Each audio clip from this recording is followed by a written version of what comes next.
Mbak Ratu, potret Anggun Raralida berpose di Istana Nurul Iman Brunei dipuji penyanyi legendaris. Potret Anggun Raralida ketika berada di Brunei Darussalam menjadi sorotan. Kali ini, Raralida membagikan potret ketika berada di salah satu tempat penting di negara Brunei Darussalam. Menggunakan gaun putih dan rambut panjang tergerai, Raralida sangat mempesona di bawah lampu malam hari. Istana Nurul Iman adalah kediaman resmi dari Sultan Brunei, Sultan Hassanal Bolkiah, dan pusat dari pemerintah Brunei.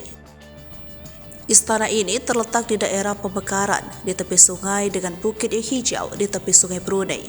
Beberapa kilometer di selatan Bandar Seri Begawan, ibu kota Brunei. Pada unggahan terbarunya, Raralida mengenakan gaun yang membuatnya sangat anggun. Kecantikan Raralida semakin mempesona dengan ditambah mahkota di kepalanya. Pedangdut tersebut terlihat sangat cantik bagaikan ratu. Kalau aku jadi ratu, rajanya harus kamu, tulis Raralida melengkapi unggahannya. Ternyata potret Anggun Raralida tersebut mendapat pujian dari penyanyi senior legendaris yakni Dewi Yull.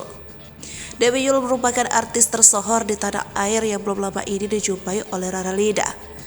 Dewi yang akrab disapa Bunda oleh para juniornya ini adalah seorang penyanyi yang juga aktris sinetron dan layar lebar. Cantiknya Nian, tulis Dewi Yull dalam kolom komentar. Kemudian pujian lainnya datang dari Uyaina Arsyad yang menyebut Raralida sangat cantik.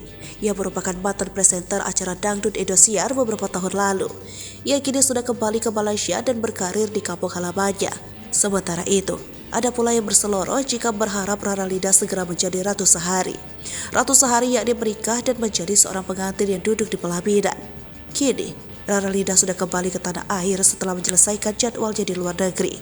Raralida mengajak ibunya untuk menemaninya bekerja ke luar negeri. Momen kebersamaan Raralida dan sang ibu kerap dibagikan melalui postingan cerita Instagram.